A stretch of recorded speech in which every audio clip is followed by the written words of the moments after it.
Election کے لیے تیار ہیں لیکن انتخابات کا ماحول ہونا چاہیے۔ مولانا فضل الرحمان کا کہنا ہے 2 صوبے بدامنی کی لپیٹ میں ہیں، رات میں مسلح افراد آ جاتے ہیں اور دن میں پولیس آتی ہے۔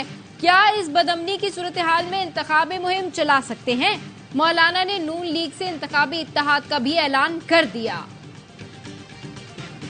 الیکشن رکے تو نون لیگ پی پی اور جے یو آئی پہ رکوائے گی۔ سابق وزیر محمد علی درانی کی آف دا ریکارڈ میں گفتگو، کہا تینوں پارٹیوں کو مطلوبہ نتائج سے یقین نہ ہوا تو الیکشن یقیناً رکوائیں گے۔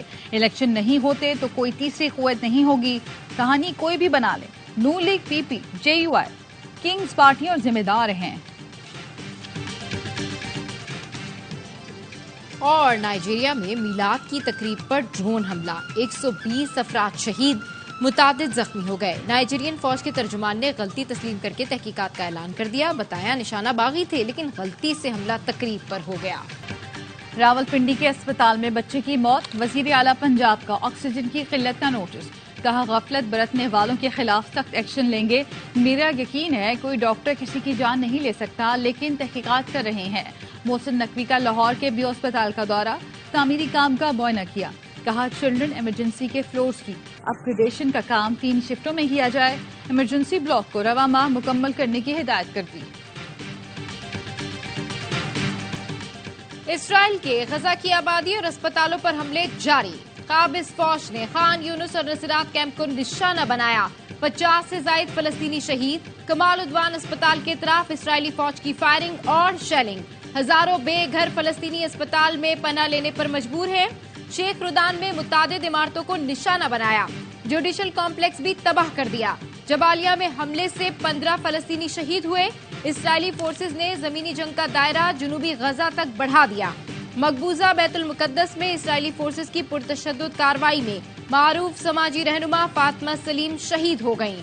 عام انتخابات کے لیے الیکشن کمیشن کو 17 ارب 40 کروڑ روپے جاری کر دیے گئے۔ وزارت خزانہ کے مطابق الیکشن کمیشن کو مجموعی طور پر 27 ارب 40 کروڑ روپے دیے جا چکے ہیں۔ جب الیکشن کمیشن کو فنڈز کی ضرورت ہوگی رقم دی۔ الیکشن کمیشن نے بانی چیئرمین پی ٹی آئی کی نااہلی کے لیے درخواست پر فیصلہ محفوظ کر لیا۔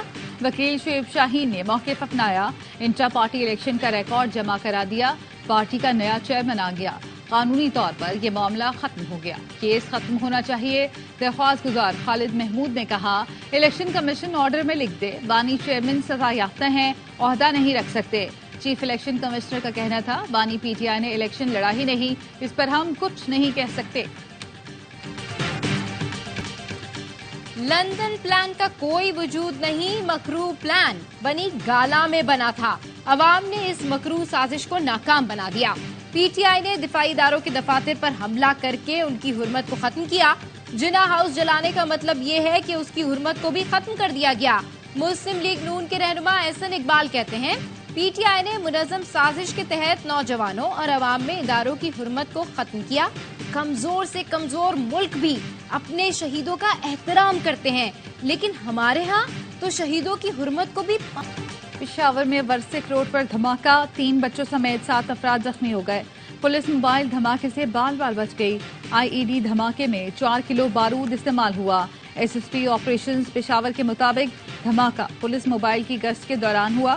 بم ڈسپوزل اسکواڈ اور اسپیشل یونٹ کی ابتدائی تحقیقات کے مطابق دھماکہ خیز مواد کانکریٹ بلاک میں نصب کیا گیا تھا۔